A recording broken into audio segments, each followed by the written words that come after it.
Jakarta Utara dan Jakarta Timur. Pada kelompok Teges ini dengan inisial A ini sudah melakukan aksinya selama 3 tahun. Kemudian sebagai eksekutor inisial R ini juga berhasil kita tangkap, dan ada 3 orang lainnya yang masih DPO. Jadi perlu saya jelaskan bahwa kelompok ini tidak saja menggunakan satu kendaraan mobil untuk melakukan aksinya, tapi juga didukung oleh tim surveillance mereka atau tim penggambar mereka dengan menggunakan sepeda motor. Atas perbuatannya, kedua pelaku dijerat pasal 363 KUHP dengan ancaman 7 tahun penjara. Ini bukan shotgun ya? Segala kamu belum ya? Ini bukan shotgun. Siapa yang bilang shotgun ini? Seorang pria tak dikenal memamerkan senjata yang dimilikinya ketika ditegur warga yang menanyakan identitasnya di sebuah hotel di Cibolang, Sukabumi, Jawa Barat. Pria yang mengaku aparat ini menolak ketika diminta salah seorang warga menunjukkan nomor kartu tanda anggota sebagai legalitas aparat. Setelah cekcok dengan warga, pria dan rekannya langsung pergi meninggalkan hotel. Bawa anak kecil atau ABG dah, kalau semua 2 orang. Aksinya Aparat ini menolak ketika diminta salah seorang warga menunjukkan nomor kartu tanda anggota sebagai legalitas aparat. Setelah kalau yang bawa becengnya itu berapa orang? 1 orang. 1 orang. Iya, yang itu yang rambutnya itu. Oh, yang bawa becengnya 1 orang. Tapi bawa temannya nggak, Pak? Bawa temannya yang satu lagi itu yang pakai baju kuning. Terus datang satu lagi rekannya. Gitu. Oh, dia ngakuinnya anggota apa ya? Iya.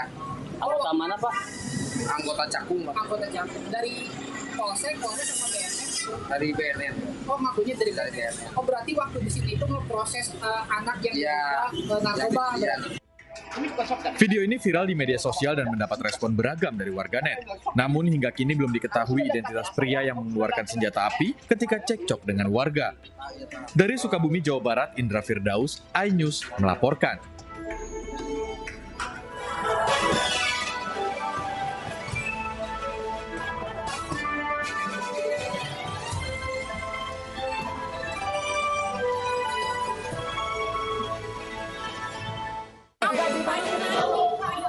Pengamen ondel-ondel dan gelandangan dirazia petugas.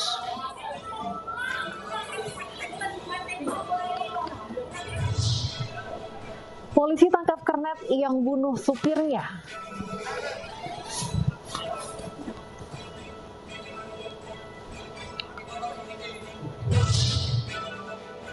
DKI Jakarta gelar uji coba sekolah tatap muka.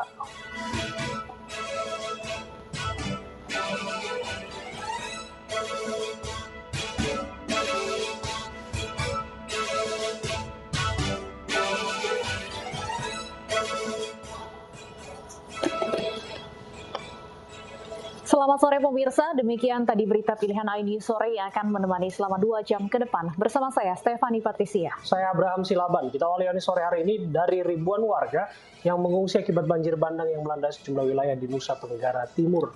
Sementara itu Menteri Sosial marah karena penanganan pengungsi yang lamban oleh Pemkab.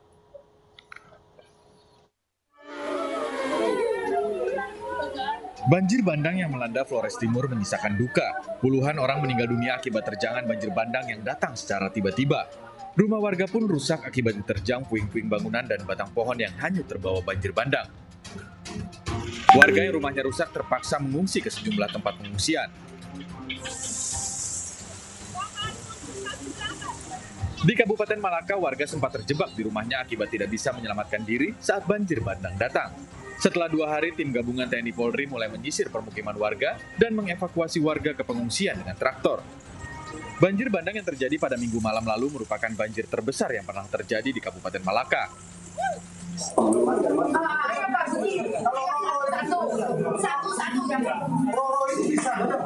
Sekarang makanannya, kita udah ada dapur umum enggak? Itu berapa orang? Saya kira kita harus berapa? Itu ada di sekolah itu 1 titik aja. Atau ada beberapa titik?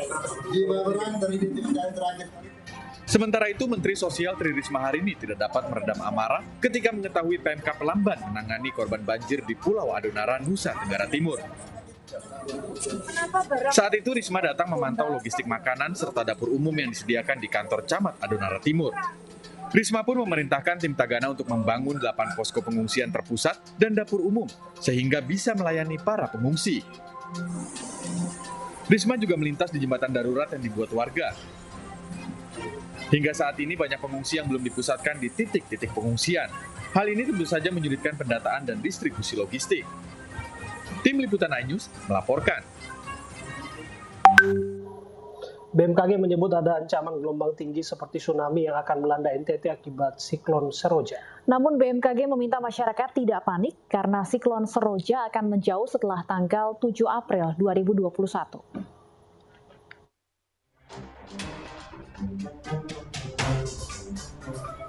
Banjir bandang yang menerjang Flores Timur, Nusa Tenggara Timur memakan puluhan korban jiwa. Di Pulau Adonara, korban meninggal akibat banjir mencapai 66 orang. Banjir bandang. Sementara itu, 6 desa di Kabupaten Lembata porak-poranda akibat sapuan banjir bandang. Banjir datang seketika ke permukiman hari Minggu sekitar pukul 3 dini hari saat warga sedang terlelap. Banjir hingga ketinggian 2 meter juga menerjang Kabupaten Malaka, Nusa Tenggara Timur. Banjir disebabkan hujan deras serta luapan Sungai Benanain. Siklon tropis Roja yang tengah melanda Nusa Tenggara Timur ini mendapat perhatian khusus Badan Meteorologi, Klimatologi, dan Geofisika. Kepala BMKG Dwi Korita Karnawati menyatakan, dampak siklon tropis Roja selain hujan dan angin kencang, juga gelombang tinggi yang mirip tsunami. Yang terjadi hari ini hingga sekitar tanggal 7, itu adalah yang sangat dirasakan selain hujan lebat, tapi juga angin yang kencang dan gelombang tinggi. Yang dikhawatirkan ini mirip tsunami. Jadi gelombang tingginya itu masuk ke darat. Nah ini jadi meskipun tidak sama dengan gelombang tsunami, tidak sekuat gelombang tsunami, tetapi sama-sama masuk ke darat dan dapat merusak. Dwi Korita menduga ketinggian gelombang yang bakal terjadi di Nusa Tenggara Timur sekitar 4 hingga 6 meter. Siklon tropis Roja di NTT merupakan siklon ke-10 yang terdeteksi oleh Tropical Cyclone Warning Center Jakarta. Data siklon inilah yang paling kuat jika dibandingkan dengan siklon-siklon sebelumnya. Tim Liputan iNews melaporkan. Kita ke informasi lain, pemirsa. Dinas Pendidikan DKI Jakarta menggelar uji coba sekolah tatap muka di 85 sekolah di ibu kota. Uji coba sekolah tatap muka digelar mulai hari ini hingga 29 April mendatang. Salah satu sekolah yang telah menggelar uji coba pembelajaran tatap muka ini adalah SMKN 44 Jakarta. Uji coba PTM ini menggunakan sistem pembelajaran campuran, di mana sebagian dilakukan secara tatap muka dan sebagian lainnya masih secara online. Berbagai aturan terkait protokol kesehatan diterapkan, mulai dari jumlah siswa yang masuk tidak melebihi 50% dari total kapasitas, jarak saat kegiatan belajar mengajar di kelas, serta sanitasi yang memadai. Penerapannya standar, yaitu menggunakan masker, kemudian cuci tangan, kemudian jaga jarak, sama dengan yang lain. Kemudian persiapan-persiapannya sudah dari awal kegiatan piloting ini, karena menuju proses piloting adalah semakin ketat, sehingga piloting ini tidak sia-sia dan bisa terlaksana dengan apa yang kita harapkan, belajar langsung seperti biasa. Sekolah lain di ibu kota yang juga menggelar pembelajaran tatap muka adalah SDN Cideng 07 Jakarta Pusat. Sejumlah aturan pun diterapkan, seperti pengaturan hari masuk bagi para siswa dan jumlah siswa di kelas maksimal hanya 50% dari kapasitas. Durasi belajar pun per kedatangan maksimal hanya 3 jam. Selain itu, sekolah juga menutup kantin dan tidak menggelar pelajaran olahraga. Dari Jakarta, Tim Liputan iNews melaporkan. Kesal karena sering dimarahi, seorang kernet di Medan, Sumatera Utara tega membunuh sopirnya. Usai membunuh pelaku, membuang jasad korban ke semak belukar.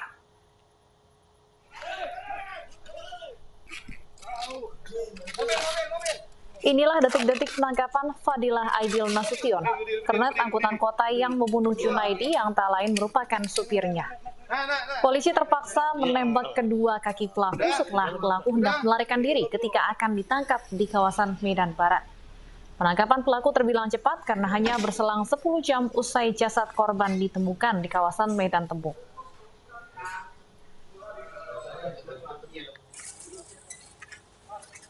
Pelaku membunuh korban karena sakit hati sering dimarahi. Usai membunuh angkot Usai membunuh, angkot milik korban dijual secara terpisah mulai dari ban hingga mesin mobil.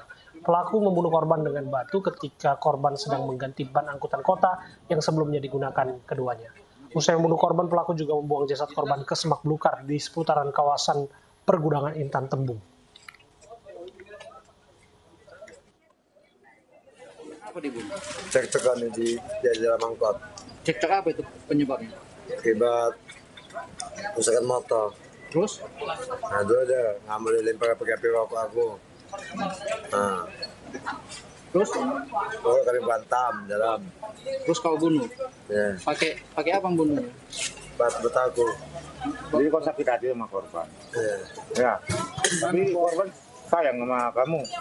Apa sayang Pak, pelit kali dia sama aku. Abang siapanya? Aku Seorang pria berpakaian dishub Kota Bekasi, Jawa Barat terekam video amatir saat diduga hendak melakukan pungli ke salah satu pengemudi mobil bak terbuka.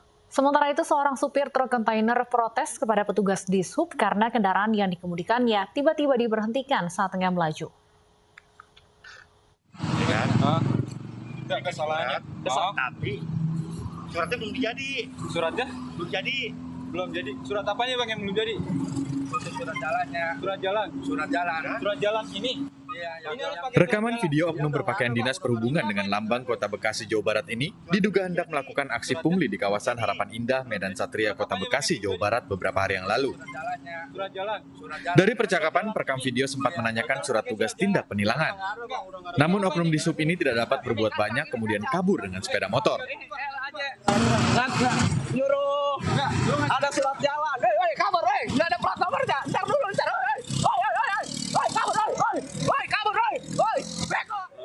Menanggapi video viral ini, pihak Dishub Kota Bekasi menyatakan oknum tersebut bukan dari anggota tim tindak Dishub Kota Bekasi. Sesuai aturan. Hah? Nih sama Dishubnya nih. Lagi susah operasi, mobil lagi jalan diberhentiin. Katanya perintah atasan mobile. Mobil jalan diberhentiin. Perintah pimpinannya mobile. Sementara itu, video seorang supir truk kontainer protes kepada petugas dishub karena kendaraan yang dikemudikannya tiba-tiba diberhentikan viral di media sosial. Petugas juga menyita buku uji kendaraannya atau KIR. Namun saat diminta kembali buku miliknya, petugas dishub pergi meninggalkan lokasi. Jadi mana Pak? Sama komandan tadi. Udah, selfie-nya lu sini. Sana, jalan mobilnya kalau mau. Hei, tahan, ini biang keroknya nih. Nih, dishub biang keroknya. Tahan. Jangan macet. Nih, dishubnya tanggung jawab. Petugas dishub bahkan membiarkan mobil kontainer menutupi jalan raya hingga membuat arus lalu lintas tidak bisa dilalui kendaraan lain. Belum diketahui lokasi kejadian video yang sempat viral di media sosial ini. Tim Liputan iNews melaporkan. Operasi mobil lagi jalan diberhentiin, katanya perintah atasan mobile. Mobil jalan. Seorang perwira polisi tertangkap kamera tilang elektronik saat mengisap sabu di dalam mobilnya. iNews sore akan kembali dengan informasi selengkapnya sesaat lagi.